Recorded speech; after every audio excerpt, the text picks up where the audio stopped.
5 American wars, and 5 families got rich from every single one. This is not rumor nor theory. Government contracts signed and filed, profits reported, dividends paid while soldiers were buried, and taxpayers kept funding the next mobilization. The DuPonts supplied gunpowder in the War of 1812 under formal U.S. military contracts. Morgan Banks lent over $2 billion to Britain and France before America entered World War I. Rockefeller-controlled oil companies supplied fuel under exclusive cost-plus contracts during World War II. Lockheed's predecessors built aircraft under guaranteed government pricing. Halliburton constructed bases and infrastructure under no-bid wartime agreements. These are not isolated episodes. The contracts are documented, and the profits are recorded.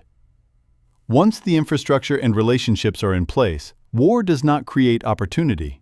It activates capacity already built. By the time a conflict begins, the supplier is already chosen, and the alternative is no longer practical. The names do not change with the wars. The DuPont family in explosives and chemicals from the early Republic through Iraq. The Rockefellers in oil and fuel from the Civil War through Afghanistan. The Morgan banking dynasty financing conflicts from the Spanish-American War through World War II. Lockheed's predecessors in aviation and weapons from World War I through today. Halliburton in military logistics and infrastructure from World War II through the War on Terror. 5 families, 5 companies, and if you trace their profits across American wars, you find the same sequence repeating until it feels less like coincidence and more like design. War is declared, stock prices move, contracts are signed, production scales, profits expand, war ends, the money stays. And when the next war begins, they are already positioned. They did not merely benefit from conflict. Through lobbying, political donations, and influence over foreign policy, they helped shape the environment in which conflict became the chosen response. This is not hidden. The contracts are public record. The pattern is visible, and the door to denial closes early. Once that door closes, the remaining escape is usually timing. The belief that there will be a chance to unwind the arrangement later, but the sequence does not leave later intact. Each completed war preserves the machinery for the next, and each preserved machine reduces the time available for any alternative to become credible. Begin where the model took shape with the DuPont family. If the name is familiar, it is often because of chemicals or Teflon, but the fortune began with gunpowder, and that decision locked in a path that never reversed. Eleuthère DuPont arrived in America in 1800, trained in French gunpowder mills, and recognized that a young nation expanding westward would not move without explosives. In 1802, he founded the DuPont Company on the Brandywine River in Delaware, choosing a location close enough to political power to secure contracts, yet far enough from dense cities that inevitable explosions would not provoke immediate political backlash. That placement was not just geographic. It was strategic. It meant proximity to decision-makers and insulation from consequence. And once those mills were built, dismantling them would have meant surrendering both capacity and influence. That first construction also created an asymmetry that could not be undone quickly. Once capacity exists on private land with private managers and political access, the government's alternative becomes slow by definition. Even before the first major war contract, the state's ability to start fresh was already constrained by the time it would take to recreate what was already operating. By the War of 1812, DuPont was supplying gunpowder to the U.S. military under its first major government contract. That contract established a rhythm that would repeat for 2 centuries. War begins. The government requires explosives immediately. DuPont has existing capacity. The contract goes to the ready supplier. Production expands. Profits accumulate. War ends. The infrastructure remains. When the war ends and the mills remain operational, the government no longer has the luxury of building alternatives without delay. And delay in wartime becomes a risk no official will accept. The first commitment narrows the next choice. Once that commitment is in place, the government can no longer treat suppliers as interchangeable during a mobilization, because switching would mean rebuilding capacity while fighting. The need for speed becomes a structural constraint that carries forward into every subsequent conflict, shrinking procurement into a default rather than a decision. The Mexican-American War deepened that dependency. DuPont supplied gunpowder for artillery and small arms under a contract worth over $1 million at the time, roughly $35 million in today's terms.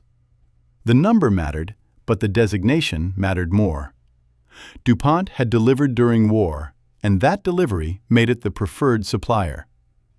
Once a company is marked as reliable in conflict, the next emergency removes competitive bidding in the name of urgency. And urgency quietly removes competition. The gate closes without announcement, and by the time the next war begins, alternatives are no longer practical. When the gate closes, other firms lose the ability to accumulate the very record that would justify trusting them in the next emergency. That absence becomes self-reinforcing. Without the last contract, they cannot plausibly claim readiness. And without plausible readiness, they cannot win the next contract when time compresses again.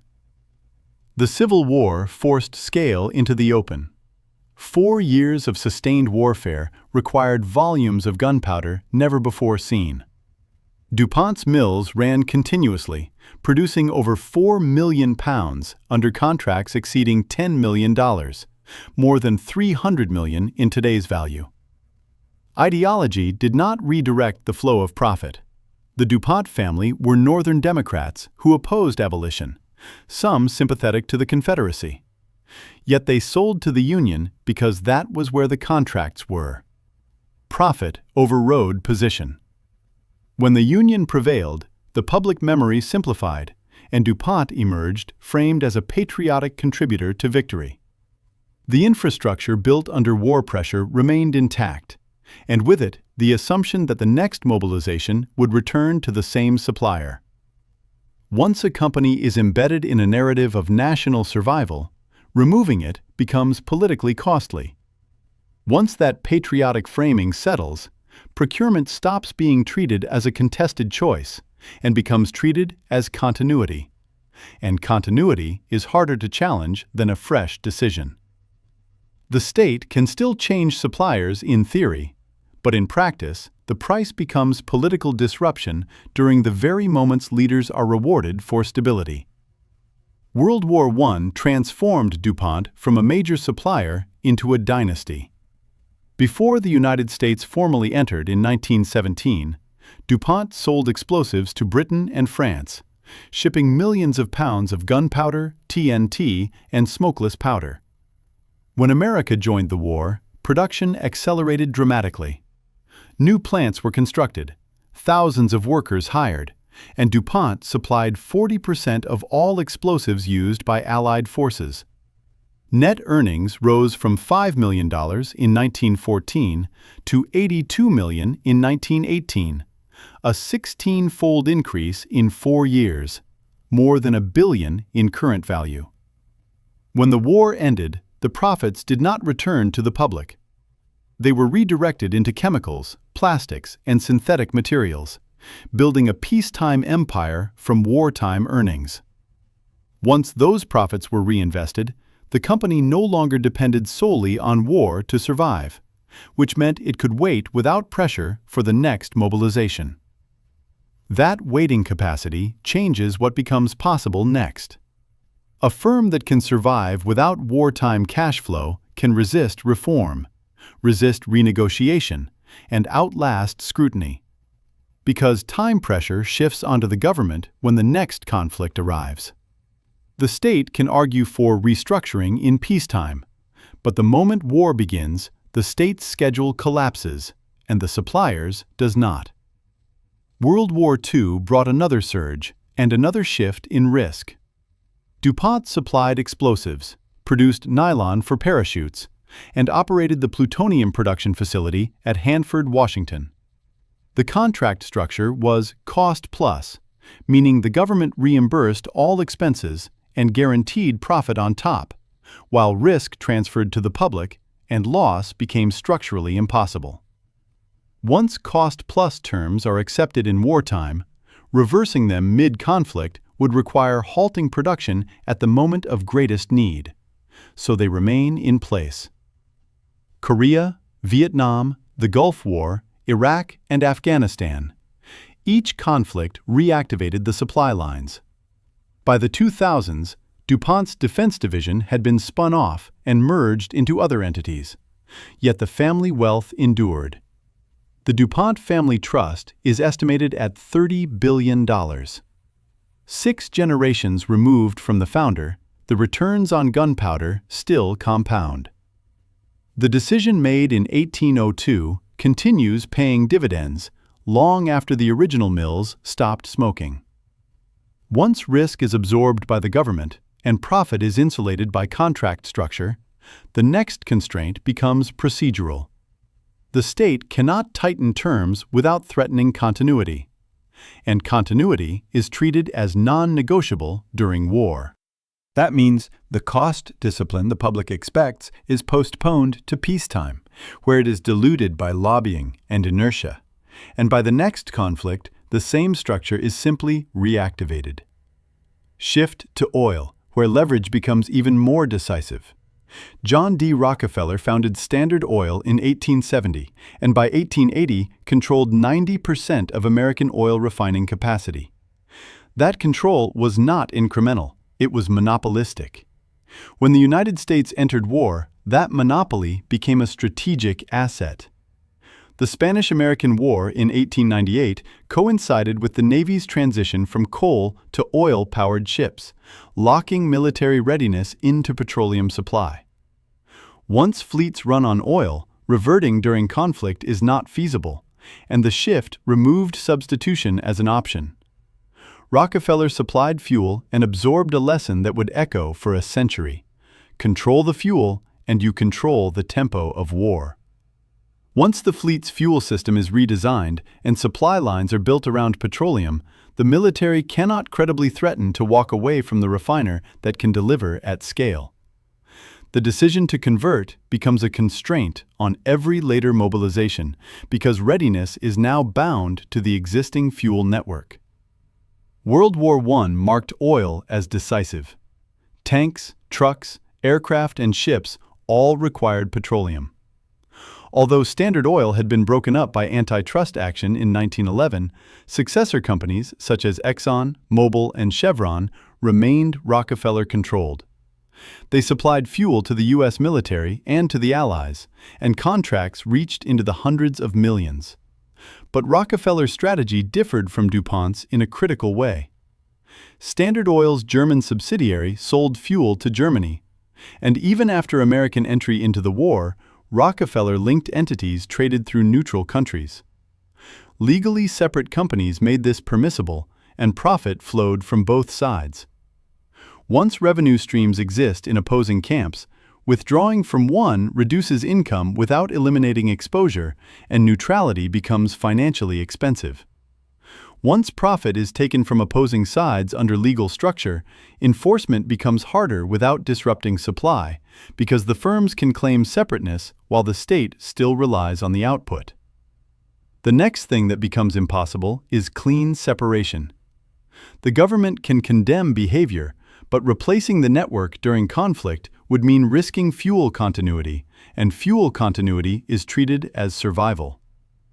The profit from both sides of World War I elevated the Rockefellers into the wealthiest family in America. John D. Rockefeller became the world's first billionaire. The family diversified into banking, real estate, and philanthropy, yet oil remained foundational, and World War II repeated the pattern. Rockefeller companies supplied fuel under exclusive cost-plus contracts with guaranteed profits. Standard Oil of New Jersey was investigated for sharing synthetic rubber patents with Germany's IG Farben even after war began, extending German access to critical technology.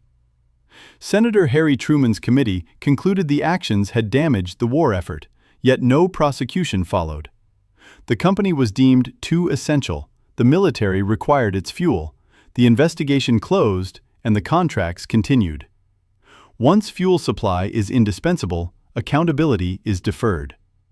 Once accountability is deferred under wartime necessity, the state's next move becomes constrained to symbolic action rather than structural disruption. The possibility of prosecution shrinks because prosecution would require consequences that interrupt production, and interruption is treated as a greater threat than wrongdoing. Korea, Vietnam, and the Gulf War, each conflict burned oil, and Rockefeller's successor companies supplied it. By the 1970s, the family began divesting publicly to reduce scrutiny. Yet the wealth accumulated through decades of wartime fuel sales remained intact.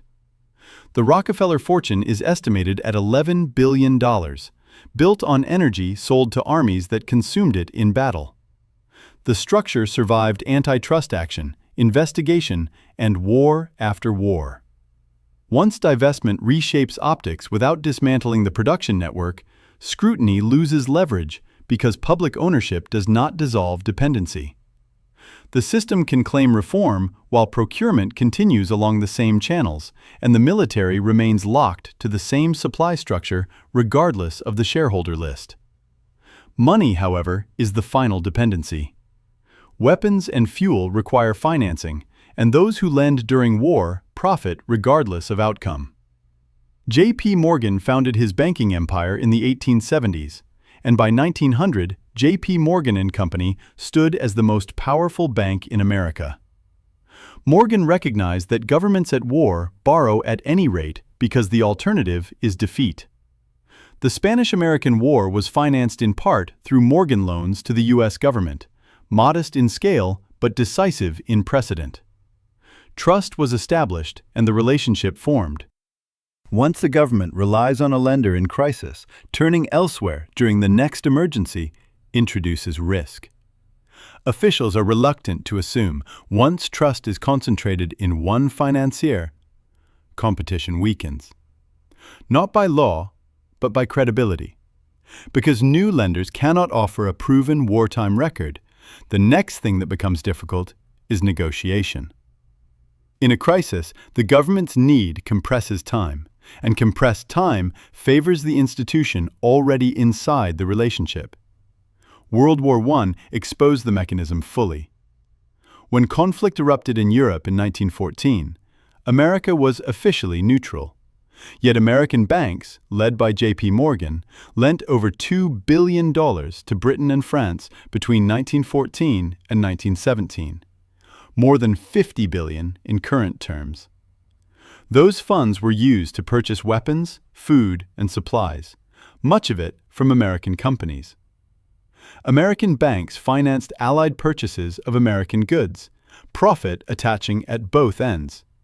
As debt accumulated, neutrality eroded. If Britain and France lost, they would default, and American banks would absorb catastrophic losses. The option to remain detached shrank as exposure grew. As exposure grows, neutrality stops functioning as protection and starts functioning as vulnerability, because loss abroad now becomes loss at home. The next thing that becomes impossible is staying out without absorbing consequences anyway. And once that threshold is crossed, the decision space narrows to intervention or domestic financial collapse. By 1917, entry into war secured the loans through military power. Senator George Norris stated openly that gold commanded the decision as Congress voted for war. Once troops were committed, the loans were effectively backed by force, and withdrawal was no longer a simple policy shift. It would have required abandoning both financial claims and battlefield commitments. The alignment of capital and military removed the middle ground. Once capital is secured through force, disengagement becomes equivalent to forfeiture, because the state has tied national action to private exposure. The next thing that becomes impossible is a clean exit, without admitting that the war also served as collateral, and that admission carries its own political cost. After the war, Morgan arranged loans enabling Germany to pay reparations, so the Allies could repay American debts. The Dawes Plan in 1924 and the Young Plan in 1929 refinanced billions in obligations with Morgan, collecting fees at every stage. Debt linked governments into a circular repayment chain in which default by one threatened all. World War II followed the same path. Before American entry, Morgan banks financed British purchases. After Pearl Harbor, the U.S. government borrowed heavily through war bonds and Treasury securities underwritten by Morgan institutions. Reconstruction under the Marshall Plan flowed partly through Morgan-connected networks. Korea, Vietnam, and the Cold War each required financing. Morgan banks underwrote government debt and financed defense contractors, profiting through interest and fees. The Morgan family no longer manages daily banking operations, yet its estimated $30 billion fortune rests on interest collected during war. Lending became structurally embedded in conflict, and once repayment chains are circular, single governments lose unilateral flexibility, because default is no longer isolated. The next thing that becomes impossible is treating war debt as a temporary measure, because the refinancing structures turn it into a continuing framework that pulls future budgets into servicing yesterday's commitments. Aviation expanded the model upward. The Lockheed brothers founded their aircraft company in 1912, entering military contracting during World War I. After the war, many aircraft companies collapsed as military demand evaporated. Lockheed survived by pivoting to civilian aircraft while maintaining its military connections. Maintaining those connections preserved eligibility when the next mobilization began. World War II made aircraft decisive. Lockheed produced over 10,000 P-38 Lightning fighters and thousands of Hudson bombers under contracts worth hundreds of millions. Beyond aircraft, the company built relationships, and former military officers became executives. Factories were placed in congressional districts where representatives needed employment for constituents, and political insulation was engineered alongside airframes. Once employment is tied to defense production, cancellation threatens local economies, and congressional support hardens. Once factories become employment anchors, procurement decisions stop being reversible technical choices and become local economic commitments. The next thing that becomes impossible is canceling without creating immediate political blowback. And that blowback arrives faster than any reform can be organized. The Cold War ensured continuity. Lockheed developed the U-2 spy plane, the SR-71 Blackbird, and the C-130 cargo plane. Contracts renewed decade after decade, and the business model evolved. Underbid to secure the contract, then revise cost estimates upward as complexity increased. The Pentagon paid because canceling would expose prior expenditures as waste. The C-5 Galaxy transport plane illustrates the point. The initial contract in 1965 was valued at $2.1 billion, but the final cost reached $5.3 billion, a 150% overrun.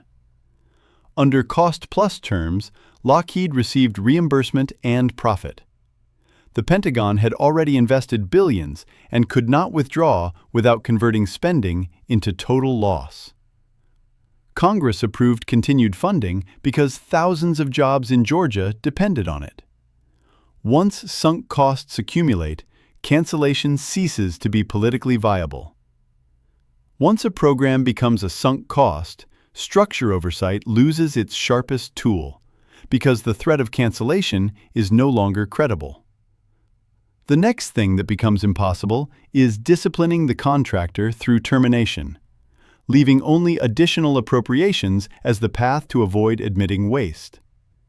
By the 1990s, consolidation reshaped the industry, and Lockheed merged with Martin Marietta in 1995 to form Lockheed Martin. Today, it is the largest defense contractor in the world, reporting $65 billion in revenue in 2023, with 90% from government contracts. The F-35 fighter jet became the most expensive weapons program in history.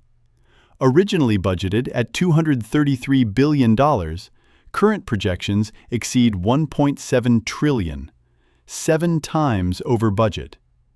Yet the program continues because too much has been invested, and too many congressional districts depend on it. Suppliers operate in 45 states, ensuring that opposition carries electoral cost. Lockheed is publicly traded now. The founding family no longer controls it directly, yet shareholders profit as the pattern repeats. War is declared, stocks rise, contracts expand, costs overrun, the government pays, and profit accrues. Once suppliers span 45 states, the next constraint becomes legislative geometry. Opposition fragments because the economic benefits are distributed, and distributed benefits make unified cancellation improbable. The program's continuation becomes less about performance and more about the political cost of disruption, and that cost grows with each year of funding. Logistics completes the structure. Halliburton, founded in 1919 by Earl Halliburton, began as an oil services firm, but recognized that infrastructure, whether for oil fields or battlefields, yields steady profit. During World War II, the company built bases, airfields, and ports under no-bid, cost-plus contracts justified by urgency. Once urgency justifies bypassing competition, restoring competition in subsequent emergencies becomes unlikely. Korea expanded the model, and Vietnam amplified it. Through subsidiary Brown & Root, Halliburton built roads, ports, and airfields across South Vietnam, under contracts awarded without competitive bidding, and political connections reinforced access. George Brown was a major donor to Lyndon B. Johnson. Johnson's political ascent intersected with Brown & Root's contract expansion. The alignment of political funding and procurement narrowed the line between influence and profit. Once no bid becomes normal under war pressure, the next thing that becomes impossible is proving whether a better price existed, because the alternative process was never run. That absence of comparison protects overruns by default, and the state's leverage weakens because it cannot credibly claim it had other ready options. The Gulf War in 1991 renewed the relationship. Dick Cheney, then Secretary of Defense, oversaw military operations during which Halliburton secured contracts to build facilities in Saudi Arabia and Kuwait. In 1995, Cheney became CEO of Halliburton, and in 2000 he became vice president. After 2003, Halliburton's subsidiary KBR received contracts exceeding $40 billion for work in Iraq and Afghanistan. War is declared, stocks rise, contracts expand, costs overrun, the government pays, and profit accrues. Inspector General reports documented billions in waste and overcharges, with billing for services not rendered and deliveries not completed. Fines were paid and contracts continued.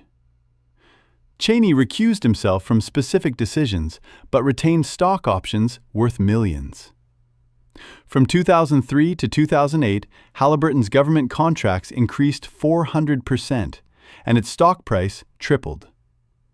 Once political leadership and corporate management circulate through the same individuals, disentangling influence from procurement becomes structurally difficult.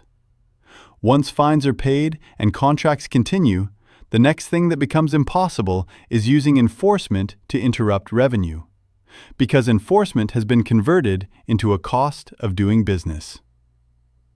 Replacement in active war zones is treated as too disruptive, so continuation becomes the default response to misconduct. Across these cases, the pattern converges. Companies position themselves during peace so they are indispensable at the outbreak of war. They secure the first contracts under urgency when competition is bypassed, and operate under cost-plus pricing that removes financial risk. They overrun budgets, knowing the government cannot cancel without absorbing greater loss, and hire regulators and officers who once approved their contracts. They lobby Congress and fund think tanks advocating intervention, and diversify profits into peacetime industries so wealth survives the end of hostilities. Stability gives way to normalization, and normalization makes delay costly. Delay locks in commitment. Response narrows to continued funding, and reversal becomes improbable. Once the sequence is established across sectors, the next constraint is coordination, because no single reform can work without confronting every layer at once. And confronting every layer at once becomes politically and operationally infeasible.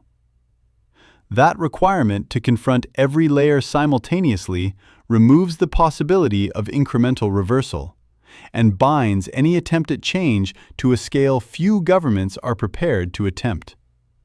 The system becomes dependent on its own continuity, and that dependency carries forward into modern budgeting.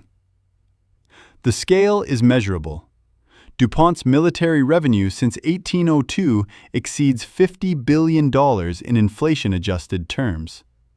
Rockefeller companies have sold over $100 billion in fuel to militaries since 1898. Morgan banks have collected more than $75 billion in interest and fees from war financing. Lockheed and its predecessors have earned over $200 billion in aircraft and systems contracts since 1917.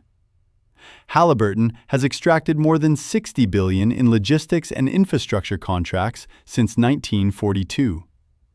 Combined, these entities have drawn over $485 billion in documented war contracts from American taxpayers. Including indirect gains, stock appreciation, reinvestment, real estate, and industrial expansion, the figure surpasses $1 trillion. Once these sums are financed through public revenue and deficit spending, the next constraint appears in budgets that have to service past commitments before funding present needs. The money is gone, but the repayment obligation remains, shrinking future maneuver room long after each war ends.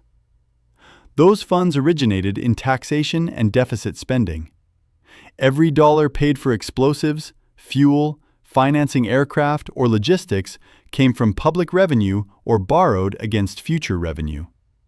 Public funds moved into private hands under the justification of war, and the question of whether it continues does not require speculation. In 2023, the U.S. military budget stood at $816 billion. 5 major defense contractors: Lockheed Martin, Boeing, Raytheon, General Dynamics, and Northrop Grumman received over $200 billion in contracts, roughly a quarter of the total. The F-35 alone spread suppliers across 45 states, ensuring that 90 senators represent districts economically tied to its continuation. Voting against funding carries local economic consequences. Congress continues appropriations despite cost overruns, delays, and hundreds of documented defects, because withdrawal would convert sunk cost into political liability. Once employment and procurement are fused across states, the next thing that becomes impossible is treating these programs as discretionary, in the way budgets treat other spending. Cutting them triggers immediate local consequences, so budget control functions as management under constraint, trading future flexibility for present continuity. War remains profitable for companies, shareholders, executives, and politicians who receive donations and later employment. Soldiers fight while taxpayers fund. The infrastructure built under each conflict remains to be activated by the next. Opportunity cost is measurable. $485 billion could have financed free college for decades, built high-speed rail, expanded healthcare, repaired infrastructure, or funded medical research at scale. Instead, it financed weapons, fuel, financing, and logistics. Some wars were necessary, and World War II was unavoidable. Yet even necessary wars were leveraged for profit, and others were prolonged or escalated amid lobbying and influence. Vietnam extended, and Iraq was sold on intelligence shaped by contractor-funded institutions. Afghanistan lasted 20 years, while contractors rebuilt what had been destroyed. Profit did not create every war, but it reduced resistance to prolonging them. Once opportunity cost accumulates alongside repayment obligations, the next thing that becomes impossible is restoring lost capacity elsewhere quickly, because the fiscal space has already been consumed by defense continuity and debt service. The country can recognize the trade-off, but recognition does not reopen the budgets already committed. The final element is protection, and investigations have occurred. DuPont faced scrutiny from monopoly practices in the 1930s. Standard Oil was broken up, yet its wealth endured. Morgan banks were examined after World War I, and Halliburton was fined for overcharging in Iraq, while Lockheed paid penalties for bribing foreign officials. In each case, fines were a fraction of profits, and no executives went to prison, and the companies continued operating because they were deemed too essential to disrupt. The military depends on them, Congress depends on them for jobs, and the broader economy integrates their output. Once dependence reaches that depth, enforcement yields to accommodation. Once enforcement yields to accommodation, the next thing that becomes impossible is deterrence, because the punishment does not threaten continuity or control. The companies absorb fines, retain contracts, and the system confirms that essential status protects the revenue stream. 5 families and 5 companies, one pattern sustained across 150 years of American warfare. Position before conflict, secure contracts under urgency, operate under cost-plus terms, overrun budgets, hire regulators, lobby for continuation, and diversify profits. Then repeat. This is not a hidden conspiracy. It is documented history. Contracts are public, and profits are recorded, and the pattern persists in the present. The only question left is whether interruption is politically feasible, and history suggests dependence has compounded too far. 5 families, profit, and the public pays. Soldiers bear the cost, and the cycle continues.